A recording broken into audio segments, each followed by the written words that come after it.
നമസ്കാരം. ആനന്ദ് ഇന്റർനാഷണൽ ന്യൂസിലേക്ക് സ്വാഗതം. പ്രധാന വാർത്തകൾ. യുകെയിൽ കീർ സ്റ്റാർമർ രാജിവെക്കണമെന്ന ആവശ്യം ശക്തമാക്കിയ ഒരു കൂട്ടം ലേബർ പാർട്ടി എംപിമാർ. ജെഫ്രി എപ്സ്റ്റീനുമായുള്ള ബന്ധം അറിഞ്ഞിട്ടും പീറ്റർ മാൻഡേഴ്സിനെ അമേരിക്കൻ അംബാസഡറായി നിയമിച്ച സ്റ്റാർമറുടെ പ്രവൃത്തിയാണ് ഇപ്പോൾ ചോദ്യം ചെയ്യപ്പെടുന്നത്. പുതിയൊരു നേതാവിനെ കണ്ടെത്തുന്നത് വരെ ഒരു ഇടക്കാല പ്രധാനമന്ത്രി രാജ്യം ഭരിക്കണമെന്ന് ലേബർ പാർട്ടി. ഇടക്കാല പ്രധാനമന്ത്രി സ്ഥാനത്തേക്ക് ഉയർത്തിക്കാട്ടുന്നത് പ്രതിരോധ സെക്രട്ടറി ജോൺ ഹീലിയുടെയും നോർത്തേൺ അയർലൻഡ് സെക്രട്ടറി ഹിലാരി ബെന്നിന്റെയും പേരുകൾ. ബ്രിട്ടനിൽ മോർഗൻ മക്സീനി രാജിവെച്ചു. ജെഫ്രി എപ്സ്റ്റീൻ വിവാദത്തിൽപ്പെട്ട പീറ്റർ മണ്ടേൽസിനെ US അംബാസഡറായി നിയോഗിച്ചതിന്റെ പൂർണ്ണ ഉത്തരവാദിത്തം ഏറ്റെടുത്താണ് രാജി. രാജ്യത്തിന്റെയും ലേബർ പാർട്ടിയുടെയും നന്മയെ കരുതി സ്റ്റാർമർ സ്ഥാനമൊഴിയണമെന്ന് ലേബർ MP ബ്രയാൻ ലെഷ. രാജിവെക്കില്ല എന്ന് ഉറച്ച് പ്രധാനമന്ത്രി കീർ സ്റ്റാർമർ. ബ്രിട്ടനിൽ ബോംബിട്ട് തകർക്കേണ്ട 38 നഗരങ്ങളുടെ പട്ടിക റഷ്യ തയ്യാറാക്കിയിരുന്നതായി റിപ്പോർട്ട് തയ്യാറാക്കിയത് നടന്നേക്കാവുന്ന മൂന്നാം ലോക മഹായുദ്ധത്തെ ഭയന്നു. നഗരങ്ങൾക്ക് പുറമെ സൈനിക ആസ്ഥാനങ്ങൾ, എയർ സ്ട്രിപ്പുകൾ, സൈനിക തുറമുഖങ്ങൾ എന്നിവയും തകർക്കുമെന്ന് റഷ്യൻ റിപ്പോർട്ട്. ആണവായുധങ്ങൾ ഉപയോഗിച്ചുള്ള ആക്രമണങ്ങളും പരമ്പരാഗത ആയുധങ്ങൾ ഉപയോഗിച്ചുള്ള ആക്രമണങ്ങളും നടന്നേക്കാമെന്നും റിപ്പോർട്ടിൽ സൂചന. യുറേനിയം സമ്പുഷ്ടീകരണം ഒരിക്കലും അവസാനിപ്പിക്കില്ലെന്ന് ഇറാൻ വിദേശകാര്യമന്ത്രി അബ്ബാസ് അരാഗ്ചി. അമേരിക്കയെ ഇറാന് വിശ്വാസമില്ല എന്നും US-ന്റെ സൈനിക സാന്നിധ്യത്തിൽ രാജ്യത്തിന് ഭയമില്ല എന്നും അബ്ബാസ്. ആണവ പദ്ധതിയുമായി ബന്ധപ്പെട്ട നിലപാടുകൾ കൈക്കൊള്ളുന്നതിന് പകരമായി US തങ്ങൾക്കുമേൽ ഏർപ്പെടുത്തിയിട്ടുള്ള സാമ്പത്തിക ഉപരോധം പിൻവലിക്കണമെന്ന് ഇറാൻ. തന്ത്രപ്രധാന പങ്കാളികളായ ചൈനയും റഷ്യയുമായി ഇറാൻ ചർച്ചകൾ നടത്തുന്നുണ്ടെന്നും ഇറാൻ വിദേശകാര്യമന്ത്രി. റഷ്യ യുക്രൈൻ യുദ്ധം അവസാനിപ്പിക്കാൻ ട്രംപിന് മാത്രമേ സാധിക്കൂവെന്ന് യുക്രൈൻ വിദേശകാര്യമന്ത്രി ആൻഡ്രി സിബിഹ. സങ്കീർണമായ പ്രശ്നങ്ങളിൽ പരിഹാരം കാണാൻ യുക്രൈൻ റഷ്യൻ നേതാക്കൾ നേരിട്ട് ചർച്ച നടത്തണമെന്നും ആൻഡ്രി സിബിഹ. ഡൊണറ്റ്സ്കിന്റെ 20% ഭാഗം വിട്ടു നൽകണമെന്ന റഷ്യയുടെ ആവശ്യം യുക്രൈൻ നിരസിച്ചു. അടുത്ത റൗണ്ട് ചർച്ചകൾ മിയാമിയിൽ നടക്കും. PM കെയേഴ്സ് ഫണ്ട്, PM ദേശീയ ദുരിതാശ്വാസ ഫണ്ട്, ദേശീയ പ്രതിരോധ ഫണ്ട് എന്നിവയുമായി ബന്ധപ്പെട്ട ചോദ്യങ്ങൾ ലോക്സഭയിൽ അനുവദിക്കേണ്ടതില്ല എന്ന് പ്രധാനമന്ത്രിയുടെ ഓഫീസിന്റെ നിർദ്ദേശം. ഈ ഫണ്ടുകളിലെ പണം സർക്കാരുമായി ബന്ധപ്പെട്ടതല്ല എന്ന് പ്രധാനമന്ത്രിയുടെ ഓഫീസ്. പ്രതിപക്ഷ നേതാവ് രാഹുൽ ഗാന്ധിയെ സഭയിൽ സംസാരിക്കാൻ അനുവദിക്കാത്തതിനാൽ ലോക്സഭയിൽ ബഹളം. റഷ്യയിൽ നിന്നുള്ള എണ്ണ വിതരണം ചെയ്യേണ്ടതില്ല എന്ന് ഇന്ത്യൻ എണ്ണ ശുദ്ധീകരണശാലകൾ വ്യാപാരികളോട് നിർദ്ദേശിച്ചു. Indian oil, Bharat petroleum, Reliance industries എന്നിവയാണ് ഏപ്രിലിൽ റഷ്യൻ അസംസ്കൃത എണ്ണ വാങ്ങേണ്ടെന്ന് തീരുമാനിച്ചിരിക്കുന്നത്. നിർദ്ദേശം ഇന്ത്യ-US വ്യാപാര കരാറിന്റെ പ്രാഥമിക രൂപരേഖ പുറത്തു വന്നതിനു പിന്നാലെ. US-ന്റെ വ്യാപാര കരാറിനുള്ളിലെ പ്രധാന ആവശ്യങ്ങളിൽ ഒന്നായിരുന്നു റഷ്യൻ എണ്ണ ഒഴിവാക്കണമെന്നത്. ജമാഅത്തെ ഇസ്ലാമിയെ കുറിച്ചുള്ള പ്രതിപക്ഷ നേതാവ് VD സതീശന്റെ അഭിപ്രായം കോൺഗ്രസ് ഹൈക്കമാൻഡ് അംഗീകരിക്കുന്നുണ്ടോ എന്ന് MP ഗോവിന്ദൻ. ജമാഅത്തെ ഇസ്ലാമിക്ക് മതരാഷ്ട്രവാദമില്ല എന്ന് അവർ തന്നെ പറഞ്ഞിട്ടുണ്ടെന്നും അവരുടെ നിലപാടിൽ വ്യക്തതയുണ്ടെന്നും VD സതീശൻ. ജമാഅത്തെ ഇസ്ലാമിയെ കുറിച്ചുള്ള സമസ്ത പ്രമേയത്തിൽ ലീഗ് അഭിപ്രായം പറയണമെന്ന് CPM സംസ്ഥാന സെക്രട്ടറി MP ഗോവിന്ദൻ. വാർത്തകൾ വിശദമായി. എപ്സ്റ്റീൻ ഫയൽ ആളിക്കത്തുമ്പോൾ ബ്രിട്ടീഷ് പ്രധാനമന്ത്രി സർ കീർ സ്റ്റാർമറിന്റെ സ്ഥാനം ആടിയുലയുകയാണ്. സ്റ്റാർമർ രാജിവെച്ചൊഴിയണമെന്നും പുതിയൊരു നേതാവിനെ കണ്ടെത്തുന്നത് വരെ ഒരു ഇടക്കാല പ്രധാനമന്ത്രി രാജ്യം ഭരിക്കണമെന്നും ആവശ്യപ്പെട്ട് ഒരു കൂട്ടം ലേബർ MPമാർ രംഗത്തെത്തിക്കഴിഞ്ഞു. കുപ്രസിദ്ധ ലൈംഗിക കുറ്റവാളി ജെഫ്രി എപ്സ്റ്റീനുമായുള്ള ബന്ധമറിഞ്ഞിട്ടും പീറ്റർ മാൻഡേഴ്സിനെ അമേരിക്കൻ അംബാസഡറായി നിയമിച്ച സ്റ്റാർമറുടെ പ്രവൃത്തിയാണ് ഇപ്പോൾ അദ്ദേഹത്തെ തിരിഞ്ഞുകൊത്തുന്നത്. ഈ മാസം അവസാനത്തോടെ ഗോർഡോലാൻഡ് ഉപതെരഞ്ഞെടുപ്പ് നടക്കാനിരിക്കെ പ്രധാനമന്ത്രി രാജിവെക്കാതെ തിരഞ്ഞെടുപ്പിനെ നേരിടാൻ കനത്ത തിരിച്ചടിയായിരിക്കും നേരിടേണ്ടി വരിക എന്നാണ് വിമത MPമാർ ചൂണ്ടിക്കാണിക്കുന്നത്. മെയ് മാസം നടന്ന തദ്ദേശ തിരഞ്ഞെടുപ്പുകളിൽ മോശം പ്രകടനം കാഴ്ചവെച്ച പാർട്ടിക്ക് ഇനിയൊരു തിരഞ്ഞെടുപ്പ് പരാജയം ഊഹിക്കാൻ പോലും ആവില്ല എന്നും അവർ പറയുന്നു. ഈ ആഴ്ച കൂടുന്ന മന്ത്രിസഭാ യോഗം പ്രധാനമന്ത്രിയെ രാജിവെക്കാൻ പ്രേരിപ്പിക്കുമെന്നും പ്രധാനമന്ത്രി പദം ലക്ഷ്യം വെക്കാത്ത നിഷ്പക്ഷനായ ഒരു നേതാവിനെ ഇടക്കാല പ്രധാനമന്ത്രിയെ തിരഞ്ഞെടുക്കുമെന്ന പ്രതീക്ഷയും അവർ പങ്കുവെക്കുന്നുണ്ട്. പ്രതിരോധ സെക്രട്ടറി ജോൺ ഹീലിയുടെയും നോർത്തേൺ അയർലൻഡ് സെക്രട്ടറി ഹിലാരി ബെന്നിന്റെയും പേരുകളാണ് ഇടക്കാല പ്രധാനമന്ത്രി സ്ഥാനത്തേക്ക് ഇപ്പോൾ ഉയർന്നു കേൾക്കുന്നത്. അടുത്ത ബന്ധം സ്ഥാപിക്കുമ്പോഴും മാൻഡേഴ്സിനെ അമേരിക്കൻ അംബാസഡറാകാൻ നിർബന്ധിതനാക്കിയ വ്യക്തി എന്ന് ലേബർ MPമാർ ആരോപിക്കുന്ന സ്റ്റാർമറുടെ ചീഫ് ഓഫ് സ്റ്റാഫ് മോർഗൻ മക്സീനെ രാജിവെക്കുന്നു എന്നുള്ള വാർത്തകൾ പുറത്തുവരുന്നതിനിടയിലാണ് സ്റ്റാർമറുടെ രാജിയും ചർച്ചാ വിഷയമാകുന്നത്. ക്യാബിനറ്റ് സെക്രട്ടറി സർ ക്രിസ് വോൾമാനും രാജിവെച്ചേക്കുമെന്ന് അറിയുന്നു. അടുത്ത മെയ് മാസം നടക്കാനിരിക്കുന്ന തദ്ദേശ തെരഞ്ഞെടുപ്പ് കഴിയുന്നതുവരെ ഇടക്കാല പ്രധാനമന്ത്രിയുടെ നേതൃത്വത്തിൽ ഭരണം നടത്താനും പിന്നീട് സ്ഥിരം പ്രധാനമന്ത്രിയെ തിരഞ്ഞെടുക്കാനുമുള്ള അസാധാരണമായ നിർദ്ദേശമാണ് ഭരണകക്ഷി MPമാരിൽ ചിലർ മുന്നോട്ട് വയ്ക്കുന്നത്. അതിനിടയിൽ പ്രധാനമന്ത്രി ഡേവിഡ് ലാമിയും സ്റ്റാർമർക്കെതിരെ തിരിയുന്നു എന്നുള്ള വാർത്തകൾ പുറത്തു വരുന്നുണ്ട്. മാൻഡേഴ്സിനെ നിയമിക്കുന്നതിനെതിരെ ലാമി മുന്നറിയിപ്പ് നൽകിയിരുന്നതായി ചില റിപ്പോർട്ടുകൾ പുറത്തു വന്നിരുന്നു. മാത്രമല്ല സ്റ്റാർമറുടെ ദേശീയ സുരക്ഷാ ഉപദേഷ്ടാവ് ജോനാഥൻ പൗലും മാൻഡേഴ്സിനെ നിയമിക്കുന്നതിനെതിരായ നിർദ്ദേശമാണ് നൽകിയിരുന്നതെന്നും റിപ്പോർട്ടുകൾ പറയുന്നു. അന്ന് വിദേശകാര്യ സെക്രട്ടറി ആയിരുന്ന ലാമി അന്നത്തെ അംബാസഡർ ഡെയിം കരേൻ പിയേഴ്സിന്റെ കാലാവധി നീട്ടിക്കൊടുക്കണമെന്നായിരുന്നു ആവശ്യപ്പെട്ടത്. മാൻഡേഴ്സിനെ നിയമിക്കുന്ന കാലത്ത് ഉപപ്രധാനമന്ത്രിയായിരുന്ന ഏഞ്ചല റെയ്നറും ആ നിയമത്തിനെതിരായിരുന്നു. അതിനിടെ വിവിധ തൊഴിലാളി യൂണിയനുകളുടെ ശക്തമായ പിന്തുണയുള്ള ലേബർ പാർട്ടി നേതാക്കളും സ്റ്റാർമറിനെ താഴെയിറക്കാൻ സമ്മർദ്ദം ചെലുത്തുന്നു എന്നുള്ളതിന്റെ ചില സൂചനകളും പുറത്തു വന്നിട്ടുണ്ട്. ഫയർ ബ്രിഗേഡ് യൂണിയൻ നേതാവായ സ്റ്റീവ് റൈൻ പരസ്യമായി തന്നെ സ്റ്റാർമർ രാജിവെച്ചൊഴിയണമെന്ന ആവശ്യം ഉന്നയിച്ചിട്ടുണ്ട്. ഒരു കൂട്ടം ഉപജാപക സംഘത്തിന്റെ നിയന്ത്രണത്തിലാണ് പ്രധാനമന്ത്രി പ്രവർത്തിക്കുന്നതെന്ന് ആരോപിച്ച റൈറ്റ് ഇതാണ് ഇതുപോലുള്ള തെറ്റായ തീരുമാനങ്ങൾ ഉണ്ടാകാൻ കാരണമെന്നും ആരോപിച്ചു. അതിനിടെ അമേരിക്കൻ നീതിന്യായ വകുപ്പ് പുറത്തുവിട്ട പുതിയ ഫയലുകൾ ജെഫ്രി എപ്സ്റ്റീന്റെ മരിച്ചതായുള്ള ഔദ്യോഗിക പ്രഖ്യാപനവും ഉൾപ്പെടുന്നു. ഏറെ ഞെട്ടിക്കുന്ന കാര്യം ന്യൂയോർക്കിൽ ജയിലറയിൽ എപ്സ്റ്റീനെ മരിച്ച നിലയിൽ കണ്ടെത്തിയതായി പറയപ്പെടുന്നതിന് ഒരു ദിവസം മുൻപത്തെ തീയതിയിലാണ് അത് ഒപ്പിട്ടിരിക്കുന്നത് എന്നതാണ്. 2019 ഓഗസ്റ്റ് 9 അമേരിക്കൻ അറ്റോർണി ഓഫീസ് സാക്ഷ്യപ്പെടുത്തിയിരിക്കുന്ന രേഖയിൽ പറയുന്നത് എപ്സ്റ്റീനെ ജയിലിനുള്ളിൽ അനക്കമില്ലാത്ത നിലയിൽ കണ്ടെത്തിയെന്നും പരിശോധനയിൽ മരണം സ്ഥിരീകരിച്ചു എന്നുമാണ്. പ്രധാനമന്ത്രി ക്രീസ് സ്റ്റാർമറുടെ കസേരയുടെ ഇളക്കം കൂട്ടി ചീഫ് ഓഫ് സ്റ്റാഫ് മോർഗാൻ മക്സീനി രാജിവെച്ചു. ജെഫ്രി എപ്സ്റ്റീൻ വിവാദത്തിൽപ്പെട്ട പീറ്റർ മണ്ടൽസനെ US അംബാസഡറായി നിയോഗിച്ചതിന്റെ പൂർണ്ണ ഉത്തരവാദിത്തം ഏറ്റെടുത്താണ് രാജി. കുട്ടിപ്പീഡനത്തിൽ ജയിലിലായ ജെഫ്രി എപ്സ്റ്റീനുമായുള്ള ബന്ധം അറിഞ്ഞിട്ടും ഈ തീരുമാനത്തിലേക്ക് എത്തിയതിന് പിന്നിൽ താനാണെന്നാണ് മക്സീനിയുടെ വാദം. സ്റ്റാർമറെ രക്ഷിക്കാനായാണ് മക്സീനി രാജിവെച്ചത്. എന്നാൽ അധികാരത്തിലേക്ക് എത്താൻ കീർ സ്റ്റാർമറെ കൈപിടിച്ച് നടത്തിയ മക്സീനി ഇല്ലാതെ പ്രധാനമന്ത്രി പദത്തിൽ പിടിച്ചു നിൽക്കുന്ന അത്ര എളുപ്പമാകില്ല എന്ന ലേബർ എംപിമാർ പരസ്യമായി സമ്മതിക്കുന്നു. ഉള്ള എംപിമാർ ഇതിനകം തന്നെ പ്രധാനമന്ത്രിയുടെ രാജി ആവശ്യപ്പെട്ടിട്ടുണ്ട്. രാജ്യത്തിന്റെയും ലേബർ പാർട്ടിയുടെയും നന്മയെ കരുതി സ്റ്റാർമർ സ്ഥാനം ഒഴിയണമെന്ന് ലേബർ എംപി ബ്രയാൻ ലുഷാം തുറന്നടിച്ചു. മക്സീനിയുടെ രാജി ഒരു തുടക്കമാണെന്ന് ലേബർ എംപിമാർ പറയുന്നു. എന്നാൽ രാഷ്ട്രീയം വൃത്തിയാക്കാനുള്ള പദ്ധതിക്ക് തുടക്കമാകുന്നുവെന്ന് പ്രഖ്യാപിക്കാൻ ദേശീയ അഭിസംബോധന നടത്താൻ ഒരുങ്ങുകയാണ് കീർ സ്റ്റാർമർ. താൻ രാജിവെക്കുന്നില്ല എന്ന് പ്രഖ്യാപിക്കാനാണ് അദ്ദേഹത്തിന്റെ തയ്യാറെടുപ്പ്. പാർലമെന്ററി ലേബർ പാർട്ടി യോഗത്തിലും സ്റ്റാർമർ സംസാരിക്കും. അതേസമയം പ്രധാനമന്ത്രി പദത്തിലെ പിൻഗാമികളായി കരുതുന്ന ആന്റണ റെയ്നറും ഹെൽത്ത് സെക്രട്ടറി വെസ്ട്രീറ്റിയും നേതൃപോരാട്ടത്തിനുള്ള തയ്യാറെടുപ്പ് ആരംഭിച്ചു കഴിഞ്ഞു. ഉപപ്രധാനമന്ത്രി ഡേവിഡ് സ്ലാമിയും അവസരം മുതലാക്കാൻ രംഗത്തുണ്ട്. തെരഞ്ഞെടുപ്പിൽ വൻ വിജയം നേടി കേവലം 18 മാസം പിന്നിടുമ്പോൾ പ്രധാനമന്ത്രിയെ പുറത്താക്കുന്നത് രാഷ്ട്രീയമായും സാമ്പത്തികമായും തിരിച്ചടിക്കുമെന്ന് സ്റ്റാർമർ അനുകൂലികൾ വാദിക്കുന്നു. ലോകം ഭയക്കുന്ന ഒരു മൂന്നാം ലോക മഹായുദ്ധം സംഭവിക്കുകയാണെങ്കിൽ ബ്രിട്ടനിലെ ബോംബിട്ട് തകർക്കേണ്ട 38 നഗരങ്ങളുടെ പട്ടിക റഷ്യ തയ്യാറാക്കിയിരുന്നതായി റിപ്പോർട്ടുകൾ പുറത്തുവരുന്നു. UK സർക്കാർ നേരത്തെ തയ്യാറാക്കിയ ഒരു ലിസ്റ്റിൽ 40 ഇടങ്ങളായിരുന്നു ബോംബിങ്ങിനായി പഴയ സോവിയറ്റ് യൂണിയൻ പട്ടികപ്പെടുത്തിയിരുന്നതെന്നും പറയുന്നു. നഗരങ്ങൾക്ക് പുറമെ സൈനിക ആസ്ഥാനങ്ങൾ, എയർ സ്ട്രിപ്പുകൾ, സൈനിക തുറമുഖങ്ങൾ എന്നിവയും റഷ്യൻ പട്ടികയിൽ ഇടം പിടിച്ചിട്ടുണ്ട്. ആണവായുധങ്ങൾ ഉപയോഗിച്ചുള്ള ആക്രമണങ്ങൾക്കാണ് ഈ സ്ഥലങ്ങളെ പട്ടികപ്പെടുത്തിയിട്ടുള്ളതെന്നും മറ്റിടങ്ങളിൽ പരമ്പരാഗത ആയുധങ്ങൾ ഉപയോഗിച്ചുള്ള ആക്രമണങ്ങൾ നടന്നേക്കാമെന്നും റിപ്പോർട്ടിൽ പറയുന്നുണ്ട്. പരമ്പരാഗത മിസൈലുകളും ബാലിസ്റ്റിക്കുകളും ഉപയോഗിക്കുകയാണെങ്കിൽ ആക്രമണം കൂടുതലിടങ്ങളിലേക്ക് വ്യാപിച്ചേക്കാം. 1970-കളിൽ എഡ്വേർഡ് ഹീത്ത് ആണ് ഈ പട്ടിക പ്രസിദ്ധീകരിക്കപ്പെട്ടത്. ഇപ്പോൾ ഡീക്ലാസിഫൈ ചെയ്ത ഈ രേഖകൾ നാഷണൽ ആർക്കൈവ്സിലാണ് ഉള്ളത്. ഇതിൽ പറഞ്ഞതിലും കൂടുതൽ ലക്ഷ്യസ്ഥാനങ്ങളിൽ റഷ്യ നോട്ടമിട്ടിട്ടുണ്ടെന്നാണ് ഒരു റഷ്യൻ സെനറ്റർ പറഞ്ഞത്. ആയിരക്കണക്കിന് സർജറികൾ ഉൾപ്പെടെ 1,40,000-ഓളം ചികിത്സകൾ NHS വൈകിപ്പിക്കുന്നതായി റിപ്പോർട്ട്. ചെലവ് ചുരുക്കൽ പ്രവർത്തനങ്ങൾ കാരണമാണ് ഇത് സംഭവിക്കുന്നതെന്നും റിപ്പോർട്ടിൽ പറയുന്നു.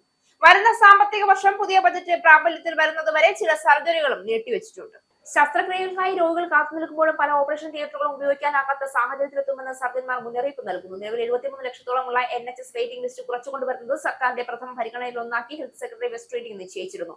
എന്നാൽ പ്രാദേശികമായി പ്രവർത്തിക്കുന്ന ഇംഗ്ലണ്ടിൽ അങ്ങോളം ഇങ്ങോളമുള്ള ഇന്റഗ്രേറ്റഡ് കെയർ ബോർഡുകൾ സാമ്പത്തിക ഞെരുക്കത്തിലായതോടെ ഇതിനുള്ള ശ്രമങ്ങൾ പാതിവഴിയിൽ നിലയ്ക്കുകയായിരുന്നു. 445 മില്യൺ പൗണ്ടിന്റെ ധനക്കമ്മിയാണ് നേരിടുന്നതെന്ന് കഴിഞ്ഞ ദിവസം NHS ഇംഗ്ലണ്ട് അറിയിച്ചിരുന്നു. ഭരണകൂടങ്ങളുടെ ഒപ്പം അവരെ തിരഞ്ഞെടുക്കുന്ന ജനങ്ങളുടെ മനോഭാവം മാറുന്നത് അത്ര പുതിയ കാര്യമൊന്നുമല്ല. 2024 അന്നത്തെ ബ്രിട്ടീഷ് തലവൻ general sir Patrick Sanders British പൗരന്മാർക്ക് സൈനിക പരിശീലനം നൽകി ഒരു ജനസേന രൂപീകരിക്കണമെന്ന നിർദ്ദേശം മുന്നോട്ട് വെച്ചപ്പോൾ അതിനെ പരിഹസിക്കുകയായിരുന്നു സർക്കാരുകളും പൊതുജനങ്ങളും ചെയ്തത്. ജനങ്ങളിൽ അനാവശ്യ ഭയം നിറയ്ക്കാനുള്ള ഒരു മുതിർന്ന സൈനികോദ്യോഗസ്ഥന്റെ ശ്രമം എന്ന നിലയിൽ അന്നത്തെ മന്ത്രിസഭ അത് തള്ളിക്കളയുകയും ചെയ്തു. 2 വർഷങ്ങൾക്കിപ്പുറം ഒരു യുദ്ധസമാനമായ സാഹചര്യം എത്തിയതോടെ ഈ നിർദ്ദേശം കൂടുതൽ എടുക്കുകയാണ് ബ്രിട്ടീഷ് പ്രതിരോധ മന്ത്രാലയം. അത്യാവശ്യ ഘട്ടങ്ങളിൽ ഉപയോഗിക്കാനുള്ള കരുതൽ സേനയായി നിർത്തിയിരിക്കുന്ന മുൻ സൈനികരുടെ റിസർവ് സൈന്യത്തിന്റെ ഉയർന്ന പ്രായപരിധി 65 നിന്നും ഉയർത്താനാണ് ഇപ്പോൾ സർക്കാർ ആലോചിക്കുന്നത്. പ്രതിസന്ധി ഘട്ടങ്ങളിൽ യുദ്ധത്തിനും പരിശീലനം നൽകാനും ബാധ്യസ്ഥരായ മുൻ സൈനികരുടെ കൂട്ടമാണ് ഈ റിസർവ് സേന. അതേസമയം റോബോട്ടുകൾ സൈബർ രംഗങ്ങൾ നടത്തുന്ന ഒന്നായി ഭാവിയിലെ യുദ്ധങ്ങൾ മാറിയേക്കുമെന്ന സാഹചര്യത്തിൽ ബ്രിട്ടന് വേണ്ടി മുൻകാലങ്ങളിൽ യുദ്ധത്തിൽ ഏർപ്പെട്ടവരുടെ പരിചയ സമ്പത്തിന് എന്ത് ചെയ്യാനാവുമെന്ന ചോദ്യവും ചിലർ ഉയർത്തുന്നുണ്ട്. 55 വയസ്സിന് മുകളിലുള്ളവർ സൈന്യത്തിലുണ്ടെങ്കിൽ അത് സൈനിക മരണനിരക്ക് വർദ്ധിപ്പിക്കാൻ മാത്രമേ സഹായിക്കുള്ളൂ എന്നാണ് മുൻ സൈനികർ പറയുന്നത്. രാജ്യം യുറേനിയം സമ്പുഷ്ടീകരണം ഒരിക്കലും അവസാനിപ്പിക്കില്ല എന്ന് ഇറാൻ വിദേശകാര്യമന്ത്രി അബ്ബാസ് അരാഗ്ചി. മേഖലയിൽ ശക്തമായിക്കൊണ്ടിരിക്കുന്ന US-ന്റെ സൈനിക സാന്നിധ്യത്തിൽ രാജ്യത്തിന് ഭയമില്ല എന്നും അദ്ദേഹം കൂട്ടിച്ചേർത്തു. അമേരിക്ക ഇറാന് വിശ്വാസമില്ല എന്നും പുതുക്കിയ അണു ഉടമ്പടികളിൽ ഗൗരവപൂർണ്ണമായ നിലപാടാണോ US-നുള്ളതെന്നും അരാഗ്ചി ആരാഞ്ഞു. തന്ത്രപ്രധാന പങ്കാളികളായ ചൈനയും റഷ്യയുമായി ഇറാൻ ചർച്ചകൾ നടത്തുന്നുണ്ടെന്നും അദ്ദേഹം കൂട്ടിച്ചേർത്തു. യുദ്ധം അടിച്ചേൽപ്പിക്കപ്പെട്ടാലും സമ്പുഷ്ടീകരണത്തിൽ നിന്ന് പിന്മാറാതെ എന്തുകൊണ്ടാണ് അതിനുവേണ്ടി നാം നിർബന്ധം പിടിക്കുന്നത്? കാരണം നമ്മുടെ പ്രവർത്തനങ്ങൾ എങ്ങനെ വേണമെന്ന് നിശ്ചയിക്കാനുള്ള അവകാശം മറ്റാർക്കുമില്ല, നമുക്കാണുള്ളത്. ഇങ്ങനെയാണ് അരാഗ്ചി കൂട്ടിച്ചേർത്തത്. US-ന്റെ സൈനിക വിന്യാസം ഇറാനെ ഭയപ്പെടുത്തില്ല എന്നും അമേരിക്കയുടെ വിമാനവാഹിനി കപ്പൽ USS എബ്രഹാം ലിങ്കന്റെ വരവിനെ പരാമർശിച്ച് മന്ത്രി വ്യക്തമാക്കി. കഴിഞ്ഞ കൊല്ലം ജൂൺ മാസത്തിൽ 12 ദിവസം നീണ്ടുനിന്ന ഇറാൻ ഇസ്രയേൽ യുദ്ധത്തിന് പിന്നാലെ ഇക്കഴിഞ്ഞ വെള്ളിയാഴ്ചയാണ് US-ഇറാൻ ചർച്ചകൾ പുനരാരംഭിച്ചത്. ഒമാനിലായിരുന്നു ചർച്ച. ആണവ പദ്ധതിയുമായി ബന്ധപ്പെട്ട നിലപാടുകൾ കൈക്കൊള്ളുന്നതിന് പകരമായി US തങ്ങൾക്ക് മേൽ ഏർപ്പെടുത്തിയിട്ടുള്ള സാമ്പത്തിക ഉപരോധം പിൻവലിക്കണമെന്നാണ് ഇറാന്റെ ആവശ്യം. ചർച്ച നടന്ന് 2 ദിവസത്തിനു ശേഷം ഞായറാഴ്ചയാണ് അരാഗ്ചിയുടെ പ്രതികരണമെന്നത് ശ്രദ്ധേയമാണ്. സങ്കീർണമായ പ്രശ്നങ്ങളിൽ പരിഹാരം കാണാൻ യുക്രൈൻ റഷ്യൻ നേതാക്കൾ നേരിട്ട് ചർച്ച നടത്തേണ്ടതുണ്ട് എന്നും ഈ യുദ്ധം അവസാനിപ്പിക്കാൻ യുഎസ് പ്രസിഡന്റ് ഡൊണാൾഡ് ട്രംപിന് മാത്രമേ സാധിക്കൂ എന്നും യുക്രൈൻ വിദേശകാര്യമന്ത്രി ആൻഡ്രി സിബിഹ റോയിട്ടേഴ്സിന് നൽകിയ അഭിമുഖത്തിലാണ് അദ്ദേഹം ഇക്കാര്യം വ്യക്തമാക്കിയത്. 20 സമാധാന പദ്ധതിയിൽ ഭൂരിഭാഗം കാര്യങ്ങളിലും ധാരണയായിട്ടുണ്ടെങ്കിലും അതീവ സങ്കീർണമായ ചില വിഷയങ്ങൾ നേതാക്കൾ നേരിട്ട് സംസാരിക്കേണ്ടതുണ്ടെന്ന് ആൻഡ്രി സിബിഹ പറഞ്ഞു. ഡൊനെക്സിന്റെ 20% ഭാഗം വിട്ടു നൽകണമെന്ന റഷ്യയുടെ ആവശ്യം യുക്രൈൻ നിരസിച്ചു. കൂടാതെ റഷ്യയുടെ നിയന്ത്രണത്തിലുള്ള സൊപ്പറീഷ്യ ആണവനിലയത്തിന്റെ നിയന്ത്രണം യുക്രൈൻ ആവശ്യപ്പെടുന്നുമുണ്ട്. യുഎസിന്റെ നിർദ്ദേശപ്രകാരം അടുത്ത റൗണ്ട് ചർച്ചകൾ മിയാമിയിൽ നടക്കും. ഇതിന് യുക്രൈൻ സമ്മതം അറിയിച്ചിട്ടുണ്ട്. 4 വർഷമായി തുടരുന്ന യുദ്ധത്തിൽ യുക്രൈന്റെ 1/5 ഇപ്പോൾ റഷ്യയുടെ കൈവശമാണ്. അമേരിക്കൻ പ്രസിഡന്റ് ഡൊണാൾഡ് ട്രംപിന്റെ ഏറ്റവും ശക്തമായും വിവാദമായും മാറിയ നയങ്ങൾക്ക് പിന്നിലെ മുഖമാണ് സ്റ്റീഫൻ മില്ലർ. വർഷങ്ങളായി ട്രംപിന്റെ രാഷ്ട്രീയ വൃത്തത്തിൽ കഠിന നിലപാടുകളുമായി സജീവമായിരുന്ന മില്ലർ ഇപ്പോൾ ഭരണകൂടത്തിലെ ഏറ്റവും സ്വാധീനമുള്ള വ്യക്തികളിൽ ഒരാളായി മാറിയിരിക്കുകയാണ്. വൈറ്റ് ഹൌസിൽ നയനിർണ്ണയത്തിന്റെ മുൻനിരയിൽ നിൽക്കുന്ന മില്ലറുടെ കടുത്ത ഏറ്റുമുട്ടൽ സ്വഭാവമുള്ള സമീപനമാണ് ട്രംപിന്റെ കർശന കുടിയേറ്റ നയങ്ങൾക്ക് ഇന്ധനമായത്. അമേരിക്കൻ ഭൂഖണ്ഡത്തിലെ വിവിധ വിഷയങ്ങളിൽ യുഎസിന്റെ അധികാരം വ്യാപിപ്പിക്കുന്നതിലും അദ്ദേഹത്തിന്റെ സ്വാധീനം വർദ്ധിച്ചിട്ടുണ്ട്. 2026 ആരംഭത്തിൽ തന്നെ ട്രംപ് ഭരണകൂടം സ്വീകരിച്ച അതിവേഗ തീരുമാനങ്ങൾ മില്ലറുടെ ശക്തി കൂടുതൽ ഉറപ്പിച്ചു. എന്നാൽ ഇടതുപക്ഷത്തിന്റെ കണ്ണിൽ അദ്ദേഹം വില്ലനാണ്. വാഷിംഗ്ടൺ ഡിസിയിലെ മില്ലറുടെ ചിത്രം പതിച്ച ഫാസിസം സുന്ദരമല്ല എന്ന പോസ്റ്ററുകൾ പ്രത്യക്ഷപ്പെട്ടിട്ടുണ്ട്. ഡെമോക്രാറ്റുകൾ അദ്ദേഹത്തിന്റെ രാജി ആവശ്യപ്പെടുന്നു. റിപ്പബ്ലിക്കൻ പാർട്ടിയിലെയും ചിലർ അദ്ദേഹത്തിന്റെ വിധി നിർണ്ണയത്തെ ചോദ്യം ചെയ്യുന്നു. മിനിയാപോളിസിൽ കുടിയേറ്റ ഉദ്യോഗസ്ഥർ വെടിവെച്ച് കൊല്ലപ്പെടുത്തിയ അലക്സ് ഫ്രെഡി കേസിൽ മില്ലർ നടത്തിയ സോഷ്യൽ മീഡിയ പരാമർശങ്ങൾ പോലും വലിയ വിവാദമായി. തെളിവുകൾ പുറത്തു വന്നതോടെ ആദ്യ വിലയിരുത്തലുകൾ പിൻവലിക്കേണ്ടി വന്നത് മില്ലറിന് അപൂർവ അനുഭവമായി. ഇതോടെ കുടിയേറ്റ ഉദ്യോഗസ്ഥരുടെ അതിക്രമങ്ങൾക്ക് അദ്ദേഹം പ്രോത്സാഹനം നൽകുന്നു എന്ന ആരോപണവും ശക്തമായിട്ടുണ്ട്. അതേസമയം ICE 3000 പേരെ അറസ്റ്റ് ചെയ്യുക എന്ന ലക്ഷ്യം മുന്നോട്ട് വെച്ചത് മില്ലർ ആയിരുന്നു. ഇതിന്റെ ഭാഗമായാണ് വാഷിംഗ്ടൺ DC, ഷിക്കാഗോ, മിനിയാപോളിസ് തുടങ്ങിയ നഗരങ്ങളിൽ കടുത്ത നടപടികൾ രൂപപ്പെട്ടത്. ആഭ്യന്തര സുരക്ഷാ സെക്രട്ടറി ക്രിസ്റ്റി നോം പോലും താൻ ചെയ്തതെല്ലാം പ്രസിഡന്റിന്റെയും സ്റ്റീഫന്റെയും നിർദ്ദേശപ്രകാരമാണെന്ന് തുറന്നു പറഞ്ഞു. ഇതിനിടെ പൊതുജനാഭിപ്രായം മാറുന്നതിന്റെ സൂചനകളുണ്ട്. ട്രംപിന്റെ കുടിയേറ്റ നയങ്ങൾക്കുള്ള പിന്തുണ 39% കുറഞ്ഞു. 58% പേർക്ക് നടപടികൾ അതിക്രമമായി പോയി എന്നാണ് അഭിപ്രായപ്പെട്ടത്. ഇതോടെ നവംബർ നടക്കുന്ന മധ്യകാല തെരഞ്ഞെടുപ്പിന് മുമ്പ് മില്ലർ കടുത്ത വിമർശനങ്ങളുടെ കേന്ദ്രമായി. ഇനി പൗണ്ട്, യൂറോ, ഡോളർ, രൂപ ഇന്നത്തെ വിനിമയ നിരക്ക്. ഒരു പൗണ്ട് 123.16 ഇന്ത്യൻ രൂപ, ഒരു പൗണ്ട് 1.15 യൂറോ, ഒരു US ഡോളർ 90.44 ഇന്ത്യൻ രൂപ, ഒരു യൂറോ 107.19 ഇന്ത്യൻ രൂപ, ഒരു പൗണ്ട് 1.36 US ഡോളർ, ഒരു കനേഡിയൻ ഡോളർ 66.28 ഇന്ത്യൻ രൂപ. ഇനി ഒരു ഇടവേളയ്ക്ക് ശേഷം നാഷണൽ ന്യൂസ്.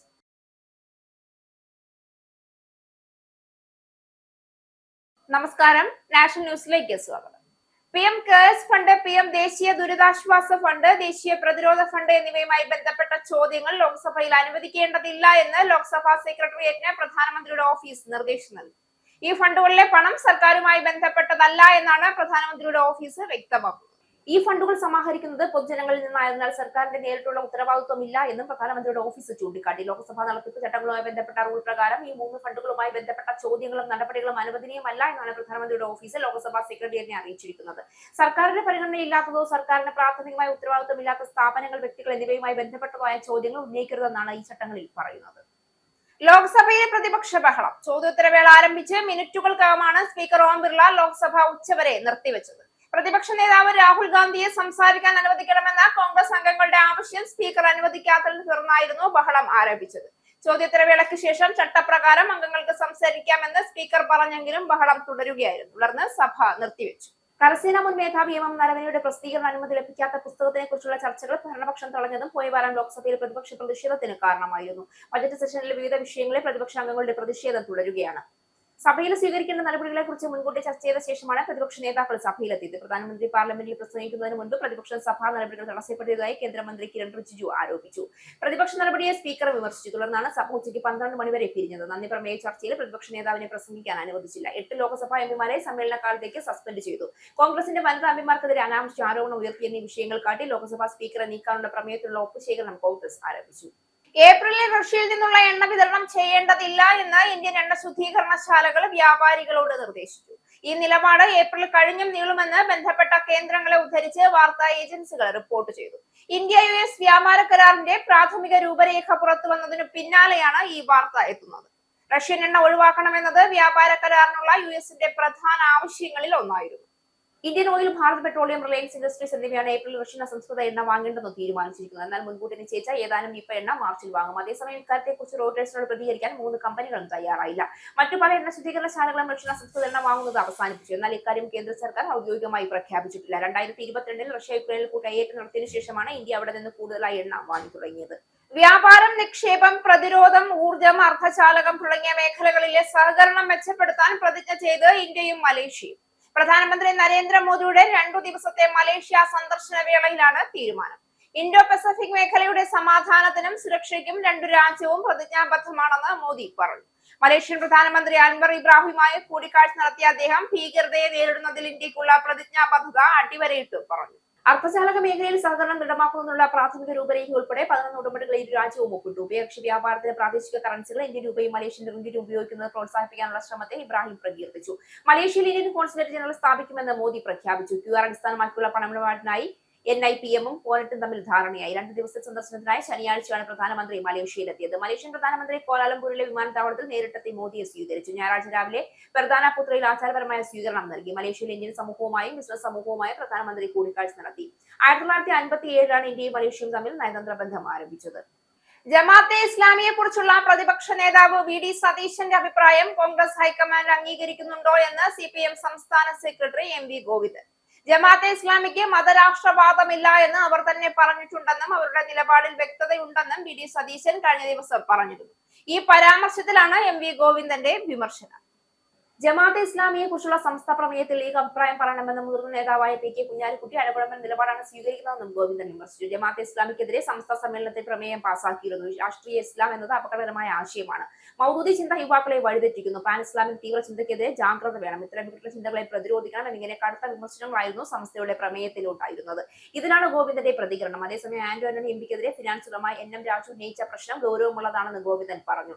2 കോടി രൂപ ആന്റോ ആന്റണി വാങ്ങിയതെന്നാണ് ഫിനാൻസ് സ്ഥാപന ഉടമ പറയുന്നത്. ആ തുക എങ്ങനെ വാങ്ങിയതിനും തിരിച്ചു കൊടുത്തതിനും രേഖയുണ്ടോ എന്നും പിന്നിൽ കള്ളപ്പണം ഇടപാട് ഉണ്ടോ എന്നും ഗോവിന്ദൻ ചോദിച്ചു. കേരളത്തിൽ നല്ലത് മാറി മാറിയുള്ള ഭരണമാണെന്നും 2 മുന്നണികളും മാറി മാറി ഭരിക്കണമെന്നും ഇല്ലെങ്കിൽ ബംഗാളിൽ സംഭവിച്ചതുപോലെ ആകുമെന്നുമുള്ള കവി K സച്ചിദാനന്ദന്റെ അഭിപ്രായത്തോടും ഗോവിന്ദൻ പ്രതികരിച്ചു. കവിയുടേത് അദ്ദേഹത്തിന്റെ അഭിപ്രായമാണ്. അതേ ആശയമുള്ള ചിലരെല്ലാം ഉണ്ടാകും. അതിനർത്ഥം ഈ സർക്കാർ വേണ്ടതില്ലെന്നോ തുടരേണ്ടെന്നോ എന്ന് അല്ല. തെറ്റുതിരുത്തി മുന്നോട്ട് പോകണമെന്നാണ് അദ്ദേഹം ഉദ്ദേശിച്ചത്. ആവശ്യമായ തിരുത്തലുകൾ വരും. സച്ചിദാനന്ദന്റെ വിമർശനം ഉൾക്കൊള്ളുമെന്നും ഗോവിന്ദൻ പറഞ്ഞു. തുടർഭരണം വന്നാൽ പാവപ്പെട്ടവർ ഉണ്ടാകില്ല എന്നും പാവപ്പെട്ട എന്ന് ഉപയോഗിക്കേണ്ടി വരില്ല എന്നും ഗോവിന്ദൻ കൂട്ടിച്ചേർത്തു. വികസനം കടലാസിൽ എന്ന് ചിലർ പറയുന്നുണ്ട്. എല്ലാ പദ്ധതികളും കടലാസിലാണ് തുടങ്ങുക. ഇനി കടലാസ് ഒഴിവാക്കി ഡിജിറ്റലാക്കേണ്ടി വരുമെന്നും ഗോവിന്ദൻ കൂട്ടിച്ചേർത്തു.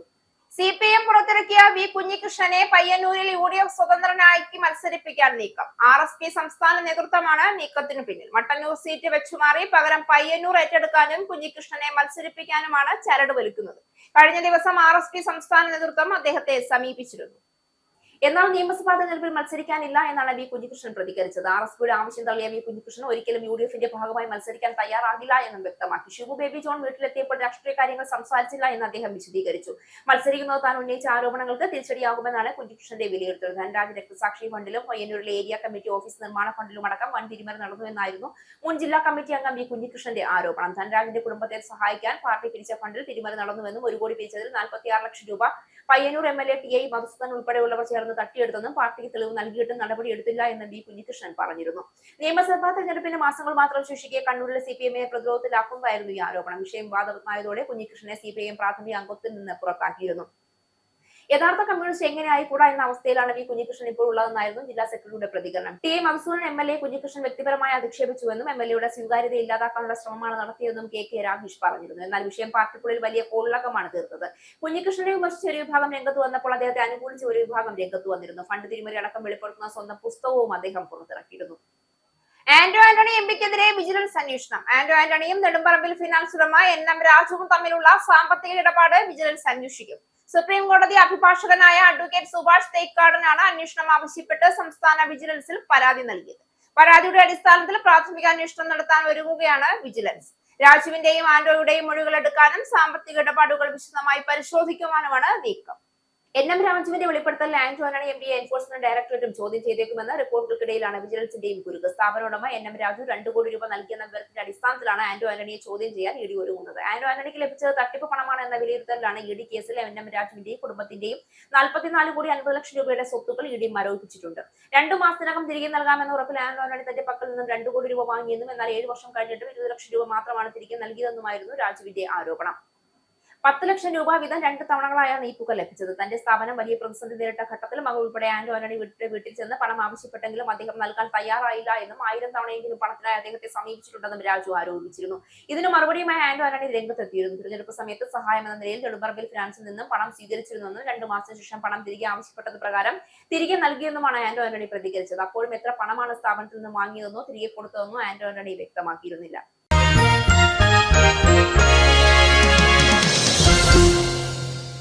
ലോകകപ്പ് ക്രിക്കറ്റിൽ വമ്പൻ അട്ടിമറിയിൽ നിന്ന് ഇംഗ്ലണ്ട് കഷ്ടിച്ച് രക്ഷപ്പെട്ടു. അവസാന ഓവറിൽ നേപ്പാളിന് ജയിക്കാൻ 10 റൺസ് വേണമായിരുന്നു. അളന്നു മുറിച്ച യോർക്കുകളിലും നേപ്പാൾ ബാറ്റർമാരെ തളച്ച സാം കറൻ വിട്ടു നൽകിയത് 5 റൺസ് മാത്രം.